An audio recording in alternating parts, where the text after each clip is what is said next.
এলিসাকে ওর পাপের খেলায় সামিল করেছিল ওর বাবা। এবারও সে একই নোংরা কাজ করবে না, তার গ্যারান্টি কে। কারণ ওর বাবার কাছে এলিসা মেয়ে নয়, কেবলই টাকা বানানোর মেশিন মাত্র।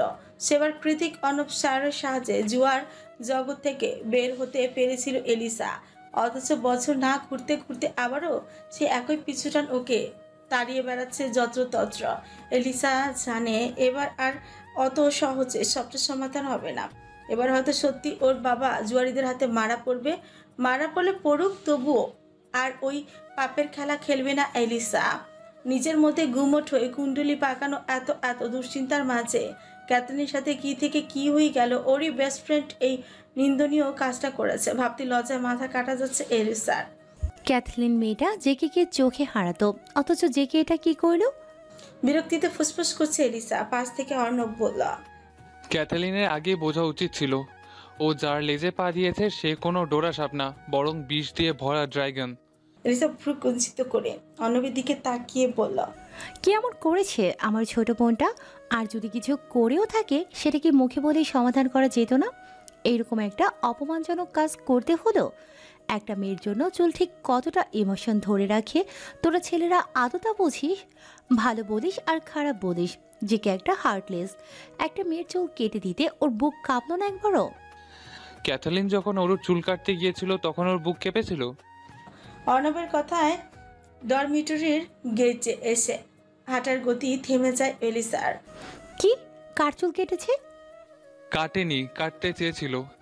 তাছাড়া ক্যাথালিনও ওরুকে ব্যাক স্টেজে বেসমেন্টে আটকে রেখেছিল। আরো একবার চমকালো এলিসা, মুখ ফুটে বলল। ক্যাথ হঠাৎ এসব কেন কেন করতে যাবে? অর্ণব এলিসার হাত ধরে যেতে যেতে বলল, সেটা তো আমারও প্রশ্ন। চল এবার ক্যাথালিনকে দেখে আসি। এলিসা এক ঝটকায় নিচের হাতটা ছাড়িয়ে বলল। অর্ণব হাত ধরেছিস কোন অধিকারে? হাত ছাড়। পুনরায় ওর হাতটা শক্ত করে ধরে বলল, তোকে আমি ভালোবাসি, বিয়ে করব। তুই আমার ভবিষ্যৎ বাচ্চার মা, সেই অধিকারে ধরেছি। এখন চুপচাপ চল। ডরমিটরিতে এসে একটানা আধ ঘন্টার যাবৎ ডাকাডাকির পরে রুমের দরজা খুলে ক্যাথলিন। ওর চোখে মুখের অবস্থা বিভৎস দেখে বোঝা যাচ্ছে সারা দিন রাত একাকার করে কেঁদেছে।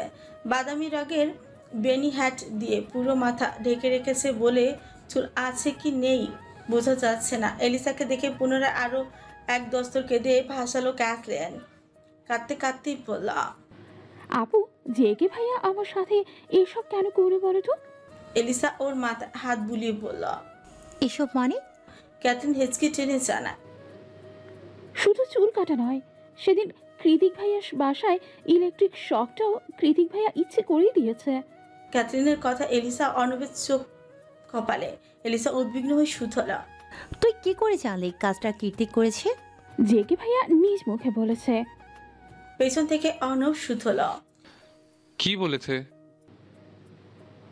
বলেছে তুমি আমার হৃদয়ে আঘাত করেছো, তাই তোমাকে সেদিন ইলেকট্রিক শকটা আমি দিয়েছি। আজ আবারও একই ভুল করেছো, তাই আজও শাস্তি দেব। জানো আপু, তখন আমি জেকে ভাইয়াকে চিনতেই পারছিলাম না, কি ভয়ানক দেখতে লাগছিল। আর তারপর কথাটুকু শেষ করার আগেই ডুকরে কেঁদে উঠল ক্যাথরিন। অর্ণব দাঁত দিয়ে ছুট কামড়ে বিড়বিড়িয়ে বলল, Shair was completely right. He is obsessed with his stepsister. Holy shit. মন মস্তিষ্কের আন্দোলন তীব্র বেদনাদায়ক। তার উপর মনের মানুষটার মনে যদি হয় অন্ধকারও দখলই। এতদিন ধরে কৃতিক যেটা আড়লে অনুভব করেছে, আজ তা সরাসরি অনুভব করলো উরুও। সকাল সকাল এত এক্সাইটমেন্ট, এত আনন্দ, সবকিছু পুরে ছাই হয়ে গিয়েছে এতক্ষণ। হবে নাই বা কেন? আনন্দ ঘন দিনে শুরুতেই বুঝতে পেরেছে নিখিল ভাই আসলে ওকে কথা কথা ট্যুরে ইনভাইট করেছিল। আসলে ওর যাওয়া না যাওয়া নিখিলের কিছু আসে যায় না। সকাল সকাল বাসে উঠে অরু যখন নিজের পাশে বেদখল সিটটা নিখিলের জন্য বাঁচিয়ে রেখেছিল, তখনই বাসের লুকিং গ্লাসে অরু দেখতে পায় নিখিল ভাই আর তার বিদেশিনী বান্ধবী ইতিমধ্যে বাসে উপস্থিত। তারা কি নিয়ে যেন উল্লাসে মেতে উঠেছে। সেদিন ঠিক সেদিনের মতোই অরু এসেছে কি আসেনি সেদিকে বিন্দুমাত্র খেয়াল নেই নিখিলের। অরু যখন অসহায়ের মতো ছোট কামড়ে পেছনে তাকিয়েছিল, তখনই ওর পাশে এসে বসে পড়ে সায়নী।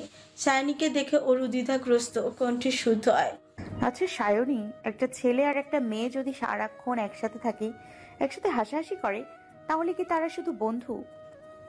ওপাশ থেকে সায়নীর নির্লিপ্ত জবাব আসে। হতেও পারে, আবার নাও হতে পারে। অরু ভেতরে ভেতরে ভীত সন্ত্রস্ত হয়ে পড়ে। এমনটা নয়তো এই বিদেশিনী নিখিল ভাইয়ের প্রেমিকা? এমনটা হলে অরুর হৃদয়টা ভেঙে যাবে পুরোপুরি। কিন্তু এই মুহূর্তে সকালের সেই অযাচিত প্রশ্নের স্পষ্ট জবাব অরুর সামনে। সন্ধ্যা রাতে পাহাড়ের কোল ঘেঁষে সে উচ্চ চূড়া থেকে নেমে আসা ঝর্ণাকে সাক্ষী রেখে অন্তরঙ্গ সময় পার করছে নিখিল আর তার বান্ধবী। অরু সকাল থেকে নিখিলকে চোখে চোখে রেখেছিল। সারাদিন ওরা কি করছে না করছে সবই আড়ালে খেয়াল রেখেছে, কিন্তু ফিরে যাওয়ার আগে আগে হঠাৎ করে সবার চোখের আড়াল হয়ে যায় ওরা দুজন। তবে অরুর নজর তো নিখিলের দিকে ছিলই, তাই চুপি চুপি পিছু নিয়েছিল ওদের। খুঁজে খুঁজেও পেয়েছিল খুব সহজে, কিন্তু এমন অনাকাঙ্ক্ষিতভাবে দেখতে হবে তা কল্পনা তো ভাবিনি অরু। সেই জগন্নাথে পা রাখার পর থেকে নিখিল ভাইয়ের পিছনে ছুটছে ও। মায়ের অসুখ, আপার বুকুনি কিংবা কৃতিকের অপমান, কোনো কিছুই দমাতে পারেনি ওকে। সেই একই নিখিল ভাইয়ের পেছনে ছুটতে ছুটতে আজ এতদূর চলে এসেছে ঘরকুনো মেয়ে অরু। অথচ আজ মনে হচ্ছে এখানেই থেমে যেতে হবে ওর। আর কোনো আশা নেই। নিখিল ভাই নিজ হাতে ওর ছোট্ট রাস্তায় কাটা বিছিয়ে দিয়েছে। শরীরে চটটা বোধহয় হুহু করে বাড়ছে। নীরব অশ্রু জলে ভিজে যাচ্ছে কৃপা। মেয়েটাকে করা নিখিল ভাইয়ের এক একটা চুম্বন অরুর শরীরে যেন বিষাক্ত তীরের মতো বিচ্ছে। এই দৃশ্য কতক্ষণই বা দাঁড়িয়ে থেকে দেখা যায়। অরুও দাঁড়িয়ে রইতে পারলো না। কাঁদতে কাঁদতে দপ করে বসে পড়লো অসমভূমিতে।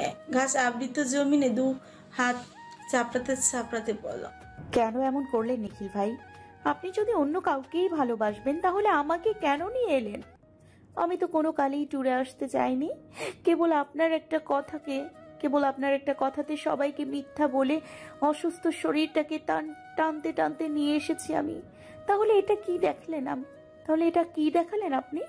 আমার হৃদয়ে ফোটা প্রথম প্রেমের ফুলটাকে আপনি এভাবে পা দিয়ে পিষিয়ে দিলেন কেন? প্রেমে পড়া কি এতই সহজ? পরিচিত চমৎকার পৌরশালী কণ্ঠস্বরটা কর্ণকুড়ি পৌঁছাতে আকস্মাৎ থেমে গেল অরু। তড়িৎ গতিতে পেছনে তাকিয়ে দেখলো পকেটে দু হাত গোছে দাঁড়িয়ে আছে জয়ান কৃতিক চৌধুরী। মাথায় বাকেট হ্যাট, পরনে white oversize T shirt. Aru বুঝতে পারছে না কৃতিককে দেখে কি ও খুশি হবে নাকি লজ্জা পাবে। কি হলো? আর কত কাঁদবি ক্রাশের জন্য? ওর নাক টেনে জবাব দিল, ভুল ভাবছেন, উনি আমার ক্রাশ না। তারপর হুচ করেই বলল, আপনি সবটা জানতেন তাই না? সব জেনে শুনেই আমাকে এখানে পাঠিয়েছেন তাই না? কিভাবে পারলেন আপনি? কৃতিক এগিয়ে গিয়ে অরুর হাতে হ্যাচকা টান দিয়ে ওকে দাঁড় করে। অতঃপর তাদের দাঁত পিষে বলে, বিশ্বাস কর অরু, এই মুহূর্তে তোকে নিজের সর্বশক্তি দিয়ে একটা থাপ্পড় দিতে ইচ্ছা করছে আমার, কিন্তু কি জানিস তো সেটা আমি পারবো না। কারণ আমার হাত অগ্রসর হওয়ার আগে আমার কলিজা কেঁপে উঠবে। অরু কৃতিকের কথায় খানিকটা ভরকে গিয়ে আবারও নিখিলদের দিকে তাকালো, যারা এখন গভীর চুমুতে মত্ত। হি ইজ এ প্লে বয়। ওই যে মেয়েটা দেখছিস, ও আর ওর বান্ধবী দুইজনের সাথেই একত্রে লিভ টুগেদার আছে বাস্টারটা। অরু চমকে গিয়ে বোকার মতো শুধালো, দুজনের সাথে একই সাথে কিভাবে কি? অরুর প্রশ্নে কৃতিক ছোট চিপে হাসলো। কষ্ট পেয়ে মেয়েটা বোধ হয় বুদ্ধি সব খেয়ে ফেলেছে মনে হয়।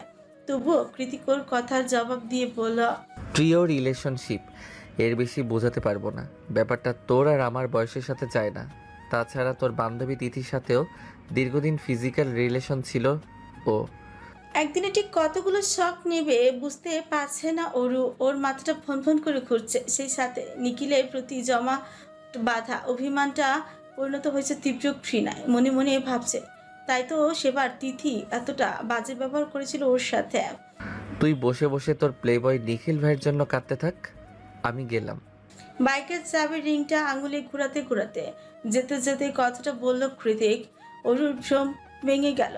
ও ছুটে এসে কৃতিকের সাথে হাঁটতে হাঁটতে নাক টেনে বলল, আমি কি করে যাব? কেন? তোর নিখিল ভাইয়ের সাথে যাবি? কৃতিকের কথায় অরু আবারও অসহায় দৃষ্টিতে নিখিলের দিকে তাকালো, পরক্ষণে চোখ সরিয়ে গলার আওয়াজ শক্ত করে বলল, কখনো না। তাহলে কিভাবে যাবি? ওর মুখ ফুলিয়ে বলল, আপনার সাথে। কৃতিক বাইকের দিকে এগিয়ে গিয়ে বলল, আমি মেয়ে মানুষ, বাইকে নেই না। ওরু দু কদম এগিয়ে এসে বলল, প্লিজ নিয়ে যান, আমি ওই বাজে লোকটার মুখোমুখি হতে চাই না এই জীবনে। কৃতিক ওরুর চোখে চোখ রেখে বলল, নিয়ে যাব, বিনিময়ে আমি কি পাবো? যাই চাইবেন তাই দিব, এখন চলুন। কৃতিক বাঁকা হেসে শুধু হয়, আর ইউ শিওর? যা চাইবো তাই? হ্যাঁ তাই, শুধু আমাকে আর ডোরাকে বাড়ি থেকে বের করে দিতে চাইবেন না দয়া করে। অরুর কথায় কৃতিক অন্যদিকে ঘুরে হাসি সংবরণ করল, মনে মনে ভাবল, পিচ্চি মেয়ের মায়ায় পড়লে এই হয়। কি হলো, চলুন। কৃতিক নিজের বাকেট, হ্যাট, ওয়ালেট, সিগারেট সবকিছু বের করে অরুর হাতে ধরিয়ে দিতে দিতে বলল, ফ্যাচ ফ্যাচ করে কান্নাটা বন্ধ কর, নয়তো ফেলে চলে যাব। অরু নাক টেনে কৃতিকের জিনিসগুলো নিয়ে নিজের ব্যাগে ভরে নিল, যেন ও বহু বছর ধরে কৃতিকের গিন্নির দায়িত্ব পালন করে আসছে। কৃতিক বাইকে বসে নিজে হেলমেট পরে আরেকটা হেলমেট বাড়ি দেয় অরুর দিকে। অরু করুণ সুরে জিজ্ঞেস করে, এটাও ব্যাগে রাখতে হবে? কৃতিক একটা দীর্ঘশ্বাস ফেলে, নিজ হাতে অরুকে হেলমেট পরিয়ে দিতে দিতেই বলে, স্টুপিড কি তোকে সাধে বলি? নিশুতি রাতে পাহাড়ি আঁকাবাঁকা রাস্তা ধরে এগিয়ে যাচ্ছে বাইকটা। ঝিরিঝিরি মিষ্টি বাতাসে এতক্ষণে বুকটা হালকা লাগছে ওরুর, যদিও ভেতরটা কষ্টে আকাশসম, তবুও কৃতিকের ভয়ে জোর করে কান্না থামিয়ে রেখেছে। যাদুর হিচকি ওঠাটাও বন্ধ হয়ে গেছে এখন। ওরুর দুহাত কৃতিকের কাঁধের উপর নিবদ্ধ। রাস্তার মোড় ঘুরতেই বাঁধন শক্ত হয়ে ওঠে দ্বিগুণ তালে। এভাবেই যেতে যেতে এক পর্যায়ে বহু সময়ের নীরবতা ভেঙে অরু শুধয়। আপনি হঠাৎ পাহাড়ে কেন এলেন? কৃতিক জবাব দেয় না, মনে মনে বলে, শুধু তোর জন্য। একতরফা ভালোবাসা বরাবরই বিরহে, নিজের অস্তিত্ব জানান না দিয়ে তাকে দিনের পর দিন ভালোবেসে যাওয়া, তার ক্ষুদ্র থেকে ক্ষুদ্রতম অভ্যাসটাকে চুপি চুপি আপন করে নেওয়া, কিংবা পুরো মানুষটাকে ঘিরে অজানা সুখের স্বপ্ন জানব না, এমন আশাতীত স্বপ্ন বিলাস সবাই করতে পারে না, কারণ সবাই তো আর ভালোবেসে কষ্ট সইতে চায় না। তাছাড়া হৃদয় লুকানো ভালোবাসার অস্তিত্বের খোঁজ সচরাচর কয়জনই বা করে? তবে সেই অস্তিত্ব, সেই স্বপ্ন যদি এক নিমিষে ঘুরিয়ে যায়, অন্তরের অন্তরস্থলে থাকা মানুষটা যদি সবচেয়ে জঘন্য আর ঘৃণিত মানুষে পরিণত হয়, তাহলে ভুলটা কার? যে ভালোবেসেছিল সেই মানুষটার? নিশ্চয়ই। তাই তো অরু আজকাল নিজেকে অপরাধী ভাবে, ভালোবাসার দোষে অপরাধী। কিন্তু অরু যেটাকে একপাক্ষিক ভালোবাসা ভেবে বসে আছে, সেটা কি আদৌ ভালোবাসার অনুভূতি ছিল, নাকি নিতান্তই টিনেজ ফ্যান্টাসি? যদি তা নাই হবে, তবে নিখিলের বাইরে দ্বিতীয় পুরুষ হিসেবে কৃতিকের কাছে আসাটা কেন এত রোমাঞ্চকর? কেন ডানা ঝাপটানো বন্য পাখির ন্যায় বেসামাল আর ব্যতিগ্রস্ত? আজ আবহাওয়াটা বেশ ভালো, মাথার উপর তির্যক আলো ছড়াচ্ছে সূর্য কিরণ, তবুও প্রশান্ত মহাসাগরীয় বাতাসে ক্যালিফোর্নিয়ার আবহাওয়া বেশ ঠান্ডা। ঠান্ডা থাকা সত্ত্বেও অন্যান্য শীতল দিনের তুলনায় করলে বলা যায় আজ গরম পড়েছে বেশ। নিয়ন সূর্য তাপ গায়ে মাখাতে মাখাতে রাস্তার ফুটপাত ধরে এলোমেলো পা ফেলে হাঁটছে ওরও। পরনে লং স্কার্ট আর ডেনিম টপস, তার উপর পাতলা কালো কোট, হাতের ভাঁজে পোকেমন আঁকা কালো রঙা ছোট ব্যাগ। মাত্র বাস ধরে হসপিটাল থেকে ফিরেছে সে, আর এখন গন্তব্য কৃতিকের জনমানবহীন শুনশান শহরতলি। আজ প্রায় সপ্তাহখানিক পর বাইরের পৃথিবীর মুখ দেখলো ও, তাও আপার জোড়াচুরিতে। গত এক সপ্তাহ ভার্সিটি যায়নি ওরু, আর না তো যাওয়ার ইচ্ছে জেগেছে মনে। সারাদিন কক্ষবন্দি হয়ে থাকে বলে আজ জোর করে অনু হসপিটালে নিয়ে গিয়েছিল ওকে। মায়ের শারীরিক অবস্থার উন্নতি হচ্ছে, আজ কালকের মধ্যে অপারেশন হবে। তার উপর হয়তো সবকিছু আবার আগের মতো হয়ে যাবে। অরু অনুর দুঃখের দিন খুঁজে যাবে, কিন্তু আদতে কি খুঁজবে ভেবে পায় না অরু। কি করে বা পাবে? মাত্র কয়েক মাসের ব্যবধানে ওর হৃদয়টা যে ভেঙে টুকটু টুকটু হয়ে গিয়েছে। একটা জঘন্য চরিত্রের মানুষকে দিনের পর দিন অন্ধের মতো মনে মনে ভালোবেসে গিয়েছে ও, অথচ তার ওই নোংরা চোখের ভাষাটা অবধি বুঝতে পারেনি।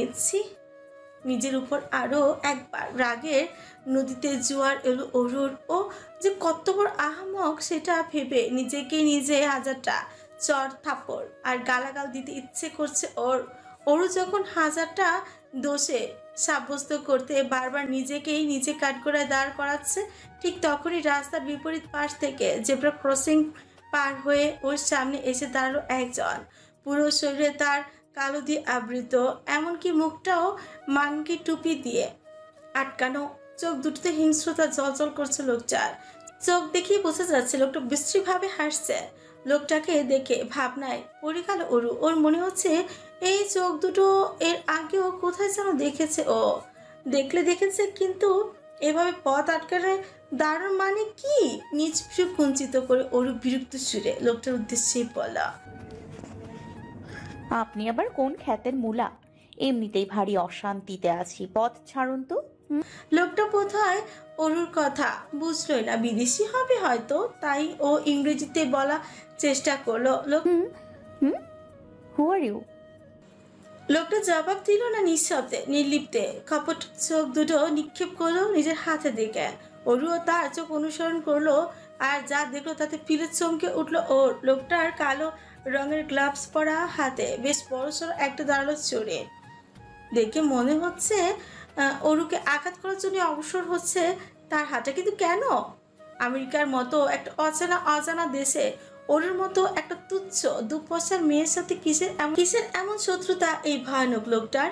সে যে শত্রুতাই হোক না কেন, আপাতত এই লোকটার থেকে পালিয়ে প্রাণে বাঁচাটা জরুরি। নয়তো এই শুনছা নীরব রাস্তায় ওকে বাঁচানো তো দূরে থাক, ওর লাশটাও খুঁজতে আসবে না কেউ। অজস্র কুণ্ডলি পাকানো দুশ্চিন্তা ঘিরে ধরেছে অরুর মন মস্তিষ্কে। ভেতরটা ভয়ে দলা পাকিয়ে গলায় আটকে এসেছে অরু, যেন শ্বাস প্রশ্বাস নিতে ভুলে গিয়েছে। তবে ওর এসব ভাবনাকে প্রশ্রয় দিল না লোকটা, বরং তার আগে ক্ষিপ্ত গতিতে তেড়ে এসে ছুরিকাঘাত করতে অগ্রসর হলো অরুর পানে। ঘটনাটা এত দ্রুতই ঘটেছে যে কিছুই ঠাহর করতেই পারল না অরু।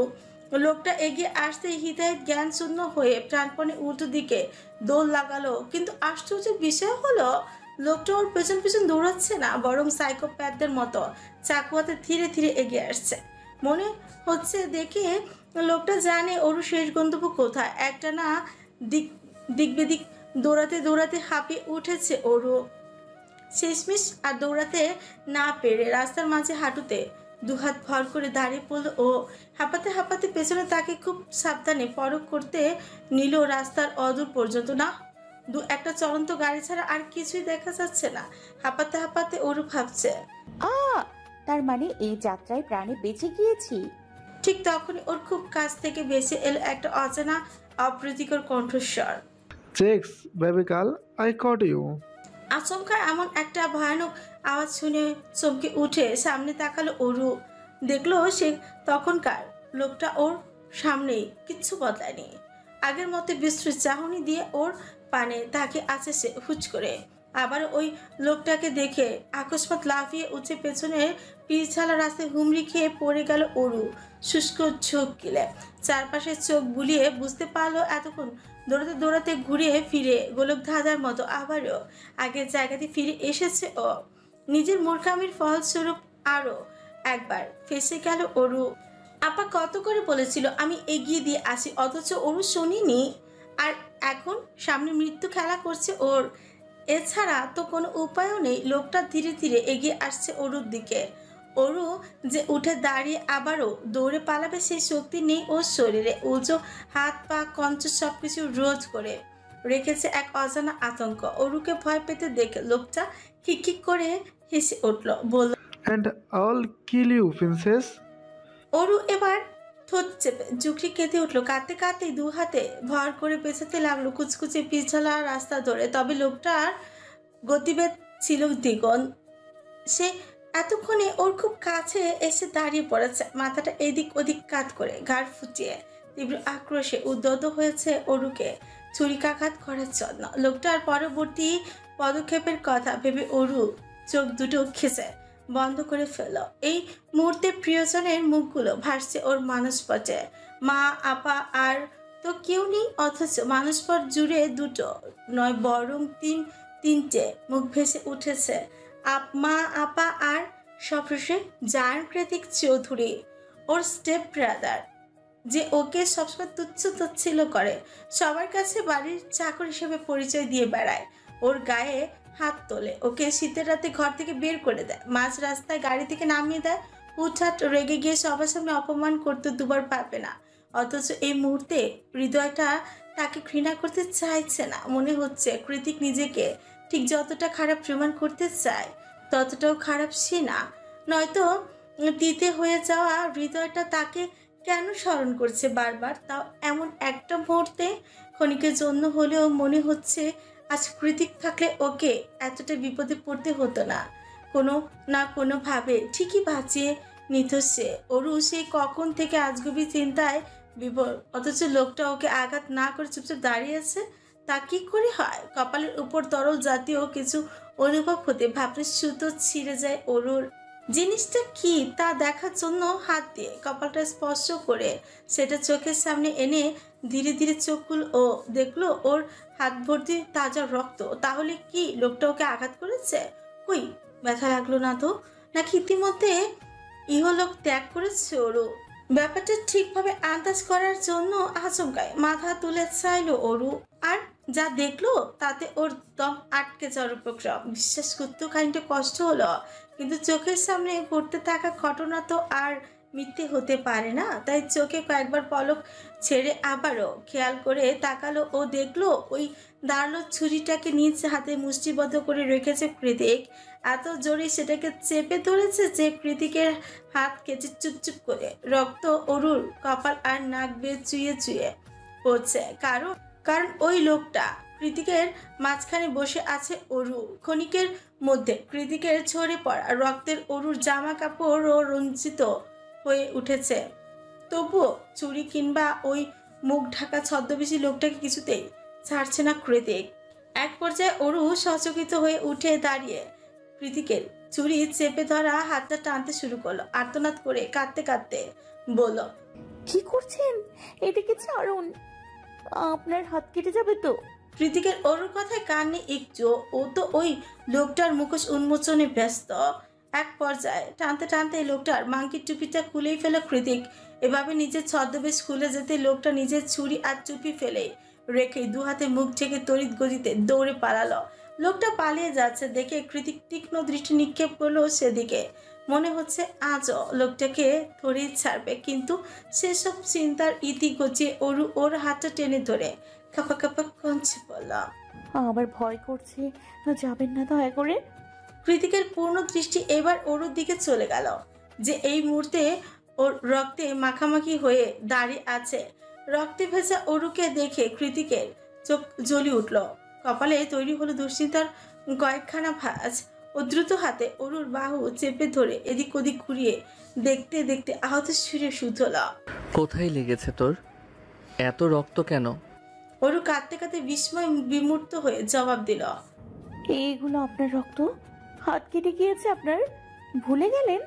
অরুর কথায় কৃতিক স্বস্তি নিঃশ্বাস ছেড়ে ওকে হুচ করে বুকে চেপে ধরে পড়ল। ও থ্যাঙ্কস গড। এবার আর দূর থেকে নয়, কৃতিকের শরীরের স্যান্ডালউড পারফিউমের মারাত্মক পুরুষালী গন্ধটা খুব কাছ থেকে এসে সুশ্রী দিল অরুর নাকে। তবে ও আপাতত এইসব কিছুই ভাবার মতো মানসিক অবস্থায় নেই। তাই কৃতিকের বাহুতে আগলে ধরাটা নিতান্তই স্বাভাবিক আর আন্তরিকতার চোখেই দেখলো অরু। অরুকে পাঠিয়ে দিয়ে সারাদিন হসপিটালে ছিল অনু। আজ আর পার্ট টাইমও যাওয়া হয়নি ওর। খুব শীঘ্রই অপারেশন হবে মায়ের। অনুর জন্য এই মুহূর্তে হসপিটালে থাকাটা খুব জরুরি। তাই অনু ভেবেছে পার্ট টাইম থেকে কয়েকদিন ছুটি নিয়ে পুরোটার সময় হসপিটালেই কাটাবে ও। এখন সন্ধ্যা রাত, অনু কেবলই হসপিটাল থেকে বেরিয়েছে। সারাদিন কিছু না খাওয়ার দরুন ছোট প্রচুর ক্লান্ত লাগছে ওর। হসপিটাল থেকে কিছুটা দূরে গেলেই একটা গ্রোসারি শপ পাওয়া যায়। অনু হাঁটতে হাঁটতে গ্রোসারিতে গিয়ে কিছু খাবার কিনে নিল। তারপর গিয়ে বসলো রাস্তার পাশের একটা খালি বেঞ্চিতে। সেখানে বসে খেতে আরম্ভ করলো শুকনো খাবারগুলো। ওর মনটা আজ বড্ড ফুরফুরে, সেই সাথে ভেতরটাও হালকা লাগছে কয়েক গুণ। মনে হচ্ছে এতদিনের কষ্ট পরিশ্রম ত্যাগ কোনোটাই বিফলে যায়নি। অবশেষে সবকিছু ঠিকঠাক খাওয়া দ্বার প্রান্তে পৌঁছে গিয়েছে ওরা। হাতে থাকা বাবল টিতে একটা লম্বা সিপ নিয়ে মুচকি হেসে অনু আনমনেই বলে ওঠে, আপনাকে খুব মিস করছি প্রত্যয় সাহেব। তারপর আবারও একটা লম্বা সিপ। তবে এবার অনু চায়ের সিপ নিয়েছে ঠিকই, কিন্তু সেটা আর গলা থেকে নামাতে পারল না।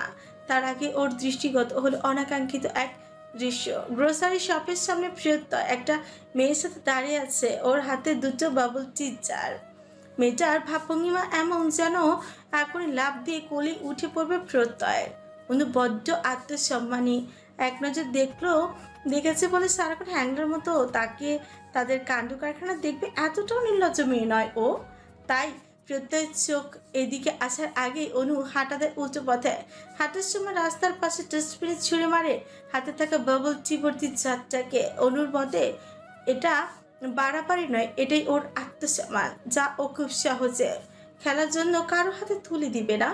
যদিও প্রত্যয়কে সেটা তুলে দেওয়ার জন্য ব্যতিব্যস্ত হয়ে উঠেছিল হৃদয়টা, তবে এখন মনে হচ্ছে সেটা নিতান্তই ভুল সিদ্ধান্ত হতো। অন্যান্য দিনের মতোই আজও হল রুমের কাউচে বসে নিজের ক্ষত ছাড়াতে বসেছে কৃতিক। তখন ওরু খেয়াল করেনি কৃতিক আগে থেকেই আহত ছিল। ওর দুপা কপালের কিছুটা অংশ সবখানে রক্তাক্ত ক্ষত ছিল, সেই সাথে বাইকার লেদার জ্যাকেটটাও ছিল ছেঁড়া। জামা কাপড় পাল্টে নিজেকে পরিষ্কার করে মাত্রই নিচে এসেছে অরু। আপা বাড়িতে ফেরেনি। বিকেলে ঘটনার পর থেকে ভেতরে অজানা আতঙ্কে যেন জেকে বসেছে দ্বিগুণ হারে। রুমের মধ্যেও একা একা থাকতে কেমন যেন গা ছমছম করছে ওর। তাই তো রুমের কাজ সেরে দ্রুত নিচে এসেছে অরু। কৃতিক আজ ফার্স্ট এড নিয়ে বসে আছে, তবে ওর মুখভঙ্গিমা কেমন যেন অন্যরকম। নিজের শরীরে এত এত ক্ষততে কোনোরূপ খেয়াল নেই ওর। মনে হচ্ছে কোনো কিছু নিয়ে গভীর চিন্তায় ডুবে আছে কৃতিক। ওর সেদিনের মতোই করে কৃতিকের কাছে এগিয়ে গিয়ে আগ বাড়িয়ে বলল, দিন, আমি ট্রিট করে দিচ্ছি। হঠাৎ অরুর আওয়াজে ধ্যান ভাঙে কৃতিকের। ও বিরক্ত হয়ে বলল, তুই পারবি না, যা তো নিজের কাজ কর গিয়ে। পাতা দিল না ওর কথায়, উল্টো গিয়ে বসলো কৃতিকের পায়ের কাছে।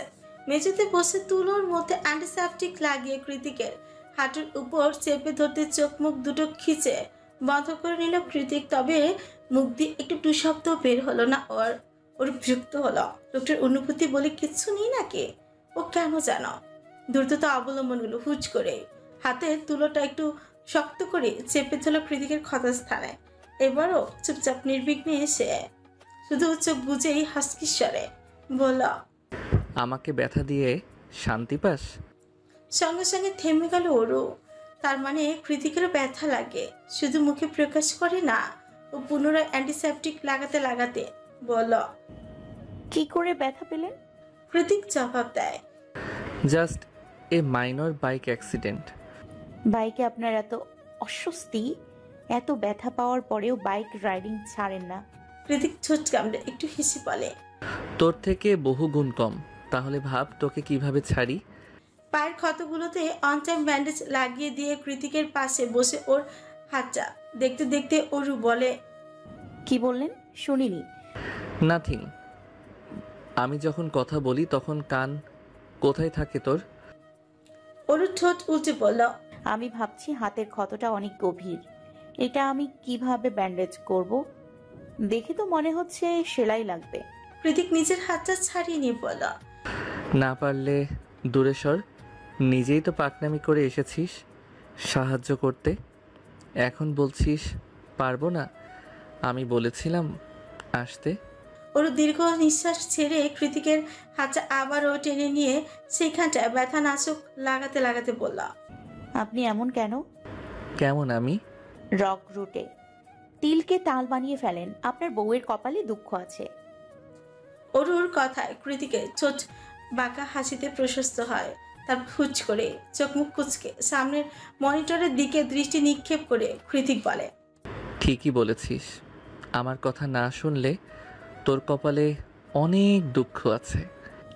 হ্যাঁ সে তো জানি, আপনি কৃত্তিক কুঞ্জের ছোট সাহেব কিনা, দুঃখ তো থাকবেই। আচ্ছা তখন হঠাৎ ছুরিটা চেপে ধরতে গেলেন কেন শুনি?